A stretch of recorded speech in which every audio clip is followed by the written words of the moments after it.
দুটো ছবি এই মুহূর্তে আপনাদের সামনে রাখবো। একদিকে নির্বাচনী প্রচারে খড়গপুরে রোড শো করলেন অমিত শাহ, অন্যদিকে আজ মমতা বন্দ্যোপাধ্যায় তিনি রোড শো করেন মেদিনীপুরে। আজ সংকল্পপত্র প্রকাশের পর ডেবরায় প্রথমে সভা করেন কেন্দ্রীয় স্বরাষ্ট্রমন্ত্রী, তারপর খড়গপুরে রোড শো করেন তিনি। पश्चिम बंगाल में पहले चरण के लिए मतदान होना है 23 अप्रैल को। इस सबके बीच में केंद्रीय गृह मंत्री अमित शाह इस वक्त खड़गपुर में कर रहे हैं रोड शो। और देखिए किस तरीके का हुजूम, बीजेपी के कार्यकर्ता भी उत्साहित हैं और जनता भी हाथ में मोबाइल लेकर के केंद्रीय गृह मंत्री का अभिवादन भी स्वीकार कर रही है। अमित शाह जी हमारे साथ में हैं। सर, जनता के बीच में ये हुजूम, यहाँ बात की जाती है कि डर की, भय का माहौल, लेकिन इस बार लग रहा है भय का माहौल दिख नहीं रहा। भय का माहौल जरूर है, तृणमूल कांग्रेस में है इस बार, जनता में नहीं।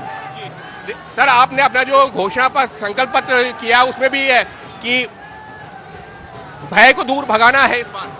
जी निश्चित रूप से अब तृणमूल को जनता का भय है, तृणमूल के गुंडों का भय जनता को नहीं। सर, इस सबके बीच में ममता बनर्जी की तरफ से लगातार ये कहा जा रहा है कि बीजेपी आ जाएगी तो अंडा नहीं खाने देगी, मछली नहीं खाने देगी। चलिए, वो बंगाल की जनता को क्या मानती है मुझे मालूम नहीं है, मगर इस तरह की बातों को जनता नहीं मानती। सर, आप लोगों ने अपने जो घोषणा पत्र में बहुत सारे ऐसे भी वादे किए हैं जिसमें विकास की बात हो रही है, लेकिन ममता बनर्जी कह रही हैं कि बीजेपी की तो जो है वो गुजरात का बार बार जिक्र करती है, गुजरातियों का जिक्र करती है। नहीं, अच्छी बात है, गुजरातियों का जिक्र करती है तो इसमें क्या बुराई। उनका कहना है कि दिल्ली से सरकार जो है चलाने की कोशिश होगी, दिल्ली वाले चलाएंगे। नहीं, मैंने बड़ा स्पष्ट कर दिया है, बंगाल में पैदा हुआ, बंगाली में पढ़ा लिखा और बंगाली बोलने वाला भाजपा का बंगाल का कार्यकर्ता ही मुख्यमंत्री बने। तो अभी जो है सर चर्चा ये है कि बीजेपी फिलहाल अभी किसी चेहरे के साथ में नहीं जाएगी, जनता के बीच में बिना चेहरे के। जी, और सर इस सबके बीच में बस एक दो सवाल चलते चलते इस सबके बीच में तस्वीरें दिखा दीजिए किस तरीके से गृह मंत्री जी लोगों का अभिवादन स्वीकार कर रहे हैं। सर, हुमायूं कबीर का एक हिस्टिंग ऑपरेशन आया जिसकी बहुत सारी चर्चा होने लगी है। देखिए, ये ममता जी ऐसे काम करने के लिए उनकी पार्टी प्रसिद्ध है। भारतीय जनता पार्टी और हुमायूं कबीर का कभी मेल नहीं पड़ सकता। बंगाल की भूमि पर बाबरी मस्जिद बनाने वाले के साथ जाने से अच्छा है कि हम ऑपोजिशन में बैठे। तो सर जीत को लेकर पूरी तरह इस पर आश्वस्त, क्योंकि 21 में भी बहुत सारे दावे थे। जी, हमारे सारे कार्यकर्ता पूरा आश्वस्त, सारे कार्यकर्ता पूरी तरह आश्वस्त हैं। और ये जो तस्वीरें, राजेश एक बार तस्वीरें दिखा दीजिए, केंद्रीय गृह मंत्री किस तरीके से हाथ हिला करके अभिवादन कर रहे हैं। जो कार्यकर्ता तो है ही, लेकिन जनता के बीच में भी किस तरीके से एक संदेश देने की कोशिश है कि भय नहीं भरोसा, ये जो यही संदेश दिया गया है। और कुछ इस तरीके की तस्वीरें इस रोड शो से, जहां पर केंद्रीय गृह मंत्री अमित शाह कर रहे हैं जनता से सीधा संवाद। एक तरह से सहयोगी कैमरा पर्सन राजेश कुमार के साथ अंकित गुप्ता, एबीपी न्यूज, खड़गपुर। ভোট আসতে আর 12 দিন বাকি, শাসক বিরোধী তুঙ্গে প্রচার। মেদিনীপুরে তৃণমূল প্রার্থীদের নিয়ে রোড শো করলেন মমতা বন্দ্যোপাধ্যায়।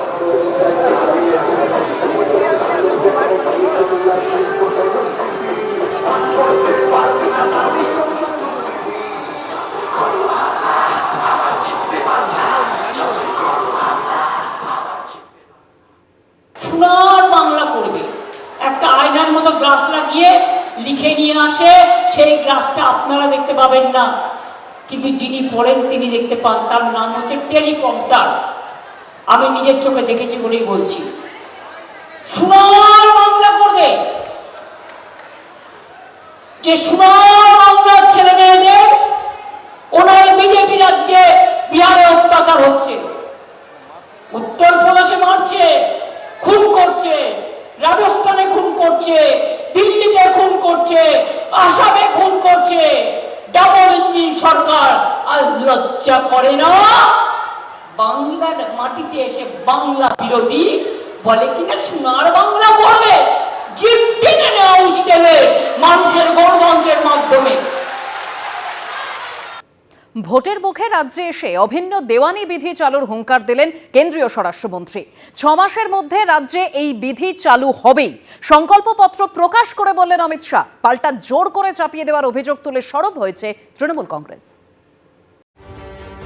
বিধানসভা ভোটের মুখে রাজ্যে এসে সংকল্পপত্র প্রকাশ করে অভিন্ন দেওয়ানি বিধি চালুর হুঙ্কার দিলেন কেন্দ্রীয় স্বরাষ্ট্রমন্ত্রী। ममता जी को जो करना है वो करे, यूसीसी लागू हो कर रहे। जोर जबरदस्ती ধর্ম বা খাদ্যাভ্যাস কারোর উপর চাপিয়ে দেওয়া, এই রাজনীতি বিজেপি বাংলায় রফতানি করে এই পরিবর্তন বাংলায় আনতে চায়। ইউনিফর্ম সিভিল কোড বা অভিন্ন দেওয়ানি বিধি নিয়ে বিতর্ক চাপানোতর দীর্ঘদিনের। অতীতে বারবার এর বিরোধিতা করেছেন মমতা বন্দ্যোপাধ্যায়। মাছের মাথাটা দেখছেন তো, ওটা হচ্ছে ক্যাট, আর লেজাটা হচ্ছে এনআরসি, আর মধ্যেখানে পেটিটা হচ্ছে ইউনিফর্ম সিভিল কোড। আমি জানি অনেকের মধ্যে প্রশ্ন আছে, এনআরসি হবে কিনা, সিএ হবে কিনা, আবার uniform civil code uniform civil code নিয়ে আসছে, আমরা মানবো না, গায়ের জোরে মানবো না, গায়ের জোরে মানবো না। কি এই ইউনিফর্ম সিভিল কোড বা অভিন্ন দেওয়ানি বিধি? মুসলিম এবং খ্রিস্টান দুই সম্প্রদায়েরই বর্তমানে বিবাহ ও বিবাহ বিচ্ছেদ এবং উত্তরাধিকার সংক্রান্ত আলাদা আইন রয়েছে। ইউনিফর্ম সিভিল কোড বা অভিন্ন দেওয়ানি বিধি চালু হলে হিন্দু, মুসলিম, খ্রিস্টান সব ধর্মের মানুষই চলে আসবে এক আইনের আওতায়, অর্থাৎ এক আইন, শাস্তিও এক। গত বছর 27শে জানুয়ারি থেকে বিজেপি শাসিত উত্তরাখণ্ডে চালু করা হয়েছে অভিন্ন দেওয়ানি বিধি। সম্প্রতি গুজরাট বিধানসভাতেও পাশ হয়ে গেছে এই বিধি। এই প্রেক্ষাপটে ভোটে জিতে ক্ষমতায় এলে পশ্চিমবঙ্গেও ইউনিফর্ম সিভিল কোড চালুর হুঙ্কার দিলেন অমিত শাহ। हम 6 माह के अंदर ही बंगाल के अंदर यूसीसी को लागू कर कर सभी नागरिकों के लिए एक ही कानून बंगाल में हो, वो सुनिश्चित करें। तो भारत के हर धर्म के नागरिक के लिए समान कानून हो, वो तुष्टीकरण है, या कोई नागरिक 4 शादी कर पाएगा और कोई नागरिक 1 शादी कर पाएगा, वो तुष्टीकरण है। तुष्टीकरण की राजनीति के कारण इन लोगों ने इतने साल लटका कर रखा है। ममता जी को जो करना है वो करे। पूरे देश में जहां भारतीय जनता पार्टी की सरकारें हैं, यूसीसी लागू होकर रहे। অভিন্ন দেওয়ানি বিধি যদি কার্যকরী হয় বাংলায়, সব থেকে বেশি ক্ষতিগ্রস্ত হবে তপশিলি জনজাতি সম্প্রদায়ের মায়েরা ভাইয়েরা, যারা এসটি। জোর জবরদস্তি ধর্ম বা খাদ্যাভ্যাস কারোর উপর চাপিয়ে দেওয়া, এই রাজনীতি বিজেপি বাংলায় রফতানি করে এই পরিবর্তন বাংলায় আনতে চায়। এই কারণে তারা বলছে পাল্টানো দরকার। শেষ পর্যন্ত এ রাজ্যে অভিন্ন দেওয়ানি বিধি চালু হবে কি বোঝা যাবে 4 মে ফল দেখার পর। উজ্জ্বল মুখোপাধ্যায় ও কৃষ্ণেন্দু অধিকারীর রিপোর্ট, এবিপি আনন্দ। এবিপি আনন্দ, এগিয়ে থাকে, এগিয়ে রাখে।